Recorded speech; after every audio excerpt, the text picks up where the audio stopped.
Assalamualaikum warahmatullahi wabarakatuh. Halo teman-teman semua, perkenalkan kami dari kelompok 4 mata kuliah Mesin Learning kelas D Informatika UTS Fakultas Rekayasa Sistem. Perkenalkan, nama saya Diki Herman Sutomo dan rekan-rekan saya. Perkenalkan, nama saya Sahrul. Perkenalkan, nama saya Nuzrul Laili. Perkenalkan, nama saya Hasriani. Baik, jadi sebelum kita masuk ke penjelasannya, mungkin saya akan menjelaskan sedikit mengenai apa itu OpenCV. Jadi OpenCV atau Open Share Computer Vision Library adalah sebuah library atau pustaka yang digunakan untuk pengelolaan citra digital dan computer vision, di mana OpenCV ini pertama kali dikembangkan oleh perusahaan Intel dan sekarang digunakan secara luas dalam berbagai bidang teknologi, di mana OpenCV juga dapat digunakan seperti beberapa bahasa pemrograman seperti Python, C++, dan juga Java, di mana dalam praktikum ini OpenCV digunakan dalam bahasa Python melalui Anaconda. Adapun fungsi dan kegunaan OpenCV itu, di mana OpenCV digunakan untuk berbagai keperluan pengelolaan gambar dan video seperti membaca dan menampilkan gambar, mengelola warna gambar, mendeteksi wajah, mendeteksi objek, mengolah video secara real time, dan pengolahan citra digital. Mungkin tanpa berlama-lama langsung bahas saja ya mengenai OpenCV di Jupyter ini. Yang pertama itu ada,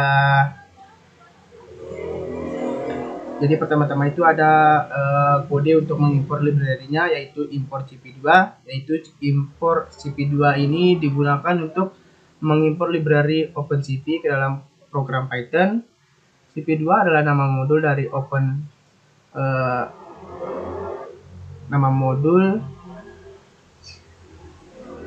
dari OpenCV yang berfungsi untuk pengolahan citra dan computer vision. Nah, kemudian di sini ada CP2 version 4.13.0, di mana kode ini digunakan untuk mengetahui versi OpenCV yang terinstall. Nah, ini berguna untuk memastikan kompatibilitas fitur yang digunakan.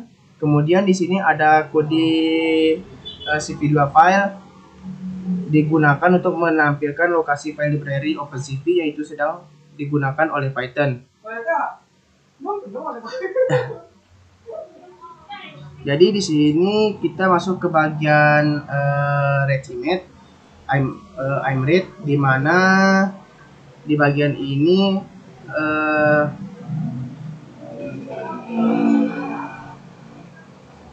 IMRead ini atau membaca gambar, di mana kode ini digunakan untuk membaca file gambar yang bernama CarGIF atau JPG.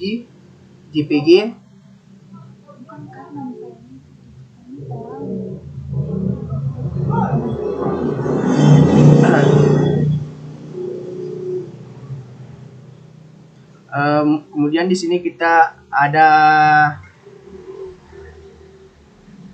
di sini kita masuk ke RedImage, di mana pada IMRead ini untuk membaca file gambar yang bernama orang.jpg, di mana menyimpan ke dalam variabel JPG, dan untuk angka-angka inilah output dari gambar ini bahwa gambarnya memang betul-betul terpanggil. Kemudian untuk shape-nya berisi dimensi gambar. Kemudian di sini ada tipe IMG shape. Ini adalah sama seperti tadi, ialah variabel yang menyimpan gambar, dan di sini terlihat outputnya ialah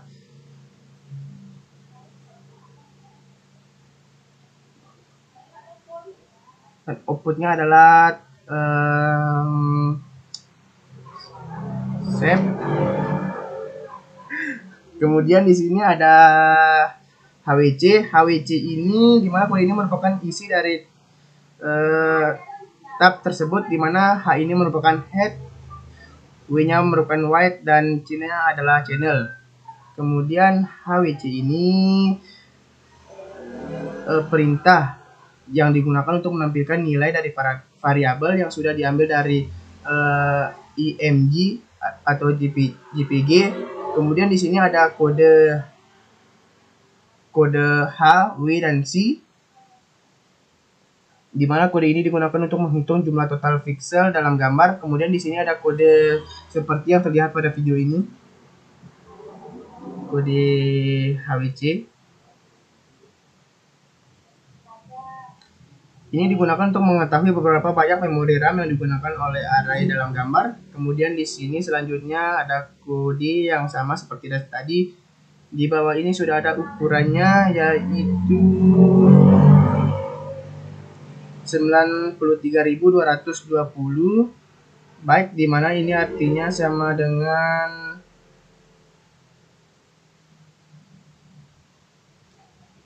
sama dengan 9 KB. Kemudian di sini ada di sini mungkin teman-teman bisa lihat ada import OS. Import OS ini dimana kode ini digunakan untuk mengakses sistem file, mengecek ukuran file, dan mengelola file.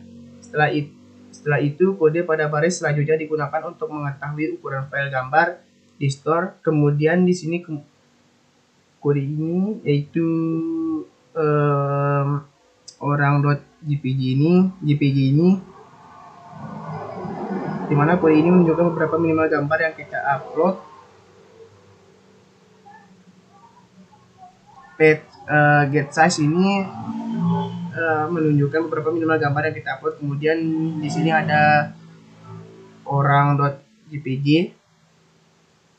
di mana kode ini adalah maksimal ukuran gambar yang kita upload. Ya. Mungkin selanjutnya akan dijelasin oleh teman saya, Sahrul. Terima kasih. Kamu udah bilang ini, aku udah jadi di kamera itu. Mungkin selanjutnya akan dijelaskan oleh teman saya, Hasriani. Pada Hasriani dipersilakan. Oke, selanjutnya akan saya jelaskan. Di sini ada IMG min, di mana kode ini menunjukkan beberapa minimal gambar yang kita upload. Kemudian setelah itu ada IMG max, adalah untuk maksimal ukuran gambar yang kita upload. Setelah itu ada IMG size.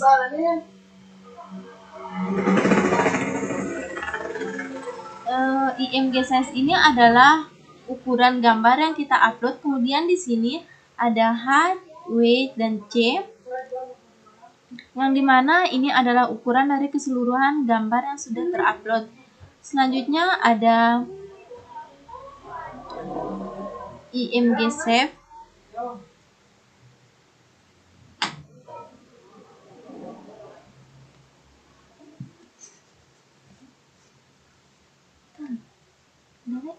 Ada IMG save ini kan?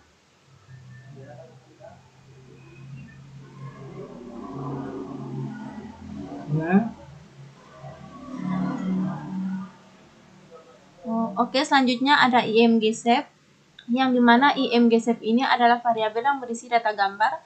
Kemudian format array gambar biasanya H ini adalah tingginya, W ini lebar, dan C-nya adalah channel warna. Setelah itu ada IMG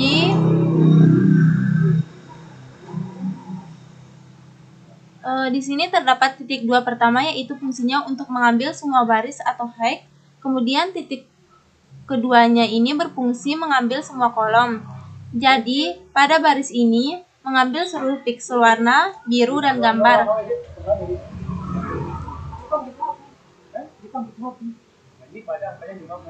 Nggak bisa kita pause ini ke dulu.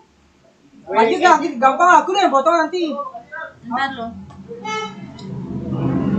Tim ini untuk mengecek beberapa banyak dimensi, yaitu lebar, tinggi, dan channel.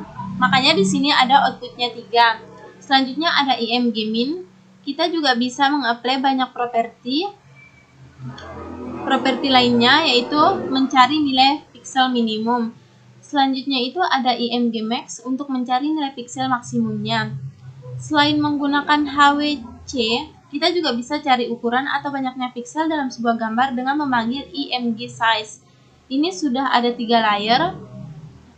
Yang di atas tadi ada 2 layer, sedangkan di sini karena di sini sudah dikali dengan 1024, makanya untuk hasil img size-nya ini ada 3 layer.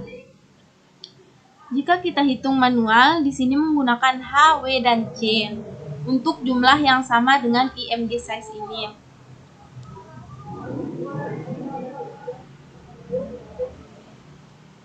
Selanjutnya yaitu bagaimana kita bisa mengakses nilai pixel. Sebelum mengakses nilai pixel, terlebih dahulu untuk mengakses layer atau channel di dalam gambar.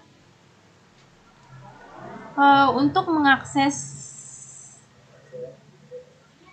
channelnya, kita di sini terdiri dari 3 channel, yaitu R, W, dan C.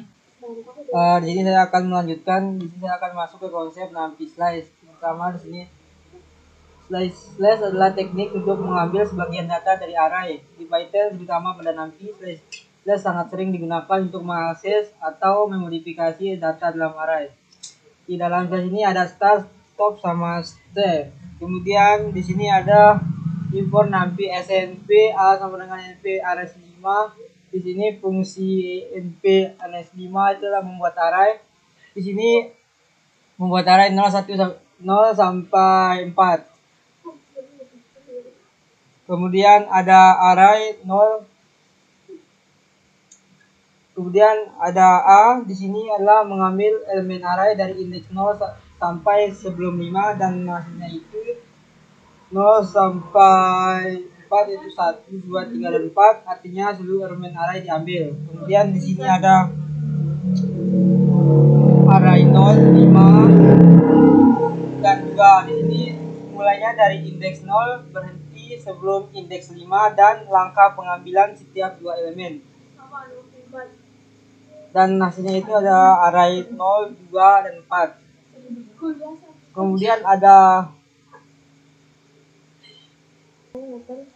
Kemudian di sini ada A dengan array 0, 1, 2, 3, dan 4. Kemudian di bawahnya lagi ada A. Di dalam slash step juga bernilai negatif. Jika step negatif, array akan dibaca dari belakang ke depan. Di sini ada A dibaca dari belakang, yaitu dari 4, 3, 2, 1 sampai 0. Kemudian di sini ada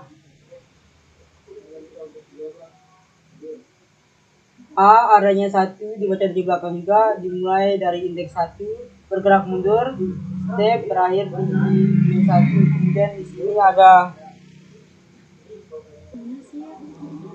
kemudian di sini adalah mengubah format warna BGR ke RGB. Di sini ada image RGB CP2, yaitu OpenCV membaca gambar menggunakan format warna. Dan untuk hasilnya seperti ini. Kemudian ada, sedangkan di MATLAB menggunakan format RGB, karena itu warna gambar bisa terlihat terbaik jika langsung ditampilkan. Fungsi CP2 CPT color ini digunakan untuk mengubah format warna dari BGR menjadi RGB. Nah, kemudian di sini ada selanjutnya ada show image. Di sini maksud dari program ini yaitu kode ini digunakan untuk menampilkan 2 gambar sekaligus. CP2 imret digunakan untuk membaca gambar dari file, sedangkan CP2 imshow digunakan untuk menampilkan gambar dalam window di OpenCV. Nah, setiap gambar dapat memiliki nama window yang berbeda. Kemudian ada CP2 with key, yang berarti program akan menunggu sampai pengguna menekan tombol keyboard. Kemudian ada CP2 destroy all windows, digunakan untuk menutup semua window gambar yang terbuka. Di sini ada CP2 imwrite yang berfungsi untuk menyimpan gambar ke file baru. Parameter pertama adalah nama file yang akan disimpan, kemudian parameter kedua adalah data gambar yang ingin disimpan. Di sini ada orang YPG, kemudian datasenya itu bernilai true yang arti benar.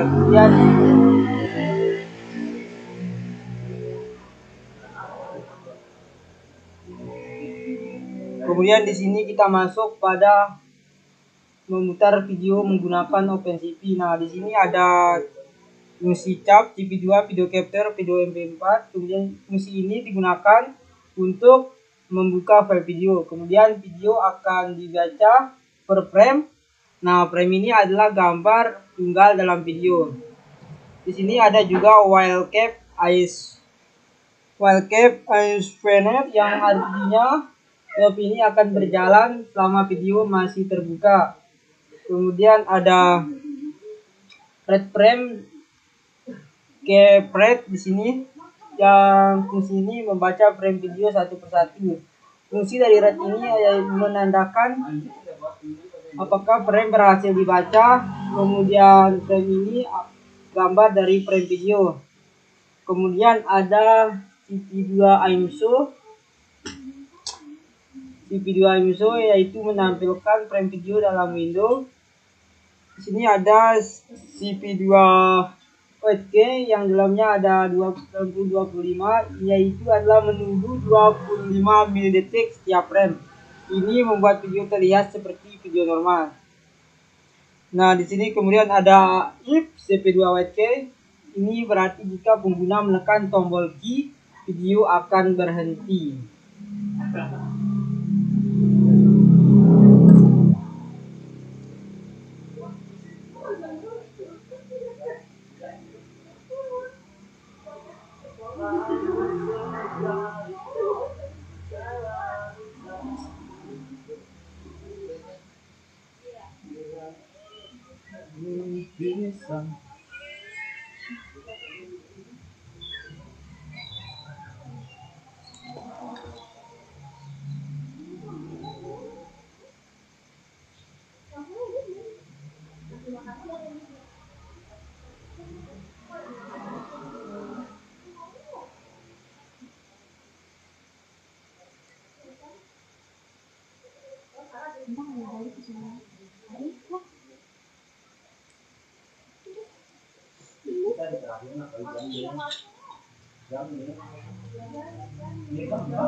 Nah, karena nanti kalau ada video yang itu nih kan dia lihat hasilnya.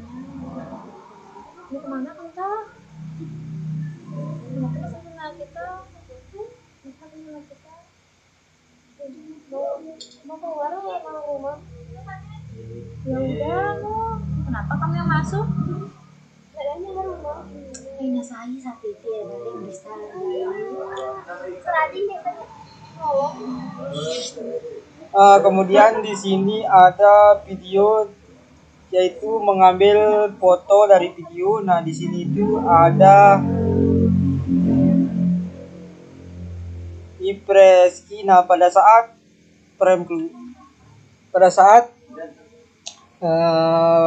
frame video keluar, kita akan mengambil foto dengan mengetikkan S pada keyboard. Kemudian untuk meng-close kameranya itu menggunakan tombol key. Nah, di sini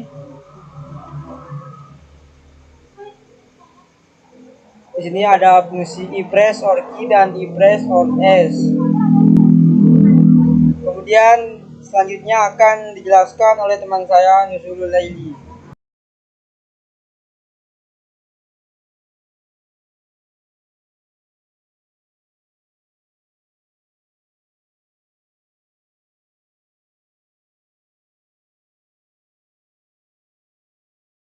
Di sini saya akan menjelaskan beberapa kode yang selanjutnya.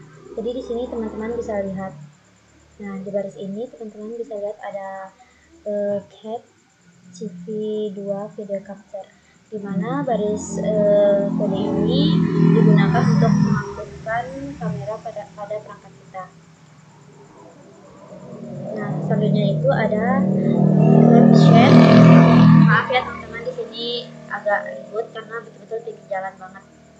Nah, selanjutnya itu teman-teman bisa lihat di sini ada CapSheet CP2 Cap Pro Frame with 320, di mana kode ini teman-teman digunakan untuk mengatur ukuran resolusi video yang akan kita ambil dari kamera. Nah, teman-teman bisa lihat di sini ada 320. Ini menunjukkan dia yaitu lebar dari video yang kita atur. Nah, sedangkan 240 itu adalah tinggi videonya. Selanjutnya itu teman-teman bisa lihat di sini ada posisi. Nah, jadi kode ini teman-teman digunakan untuk menentukan format kode video yang akan kita gunakan saat menyimpan hasil rekaman. Jadi posisi itu dia tuh kayak kode khusus gitu ya. Nah, untuk menentukan jenis kompresi video kita. Dalam program ini kita menggunakan kode MP4. Nah, sehingga video akan disimpan dalam format MP4. Setelah itu di sini teman-teman bisa lihat ada OutGP Video Writer. Nah, teman-teman bisa lihat di sini. Di sini ada baris kode yang berfungsi untuk apa ya? Nah, untuk membuat kayak objek rekaman video itu. Nah, di sini ada teman-teman bisa lihat output 2 MP4 di mana ini adalah nama file video yang akan disimpan. Selanjutnya itu ada posisi. Nah, ini adalah kode video yang telah ditentukan sebelumnya ya. Nah, di sini ada 20. Ini artinya tuh jumlah frame per detik. Selanjutnya itu di sini ada 320 dan 240. Ini adalah ukuran resolusi video sama seperti yang di atas ya teman-teman. Resolusi video yang telah kita buat sebelumnya seperti ini. Nah, jadi kita samakan dia seperti ini. Jadi itu ntar artinya tuh video yang akan disimpan dengan kecepatan 20 frame per detik dengan ukuran 320 kali 240 pixel.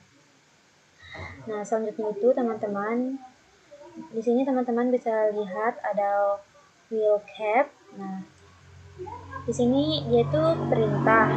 Nah, buat apa? Nah, jadi perintah ini digunakan untuk menjalankan proses perekaman selama kamera masih aktif ya. Jadi selama kamera masih terbuka, program akan terus mengambil frame secara berulang.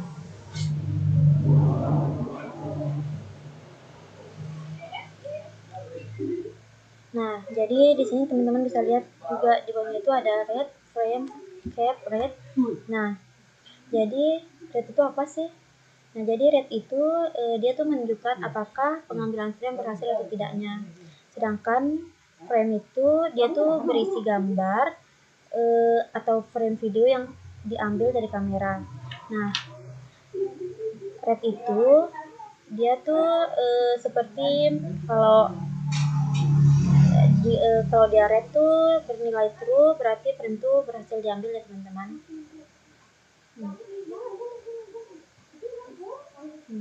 Di sini teman-teman bisa lihat out with frame, di mana kode ini digunakan untuk menyimpan setiap frame yang teman-teman ambil dari kamera ke dalam file video ya. Nah, pokoknya ini tuh dia tuh gunanya untuk menyimpan setiap frame yang diambil dari kamera ke dalam file video yang telah dibuat sebelumnya.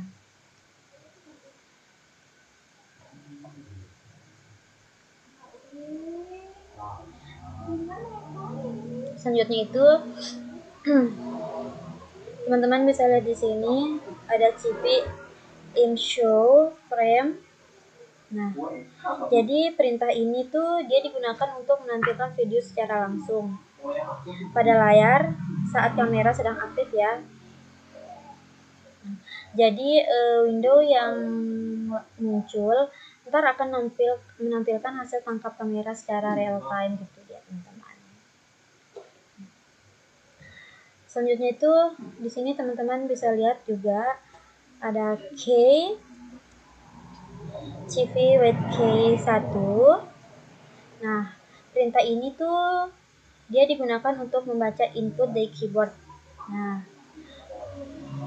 jadi program kemudian memeriksa tombol yang ditekan oleh pengguna. Nah, setelah itu di sini teman-teman bisa lihat di sini ada if K chord dalam kurung K. Nah, jadi jika di keyboard dipencet Q,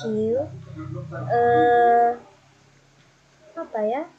Oh ya, ntar program akan menghentikan proses perekaman video dan keluar dari log gitu. Nah, jika di sini teman selanjutnya itu ada sama seperti tadi. Nah, bedanya dia di sini S. Kenapa? Karena program yang akan S itu tuh seperti program yang akan mengambil satu frame dari video dan menyimpan sebagai gambar dengan nama foto from video JPG. Selanjutnya itu di sini teman-teman bisa lihat ada cap release, terus ada out rails, dan CV distro Windows. Nah, ini adalah kode digunakan untuk menghentikan pengguna kamera dan menutup semua jendela OpenCV. Jadi teman-teman bisa dilihat di sini setelah video dijalankan kode ulang-ulang.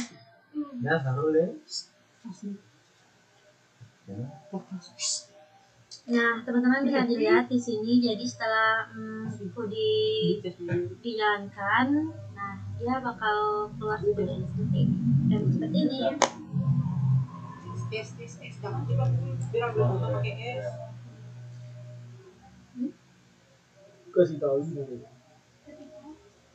Ketika kita ketik di keyboard S,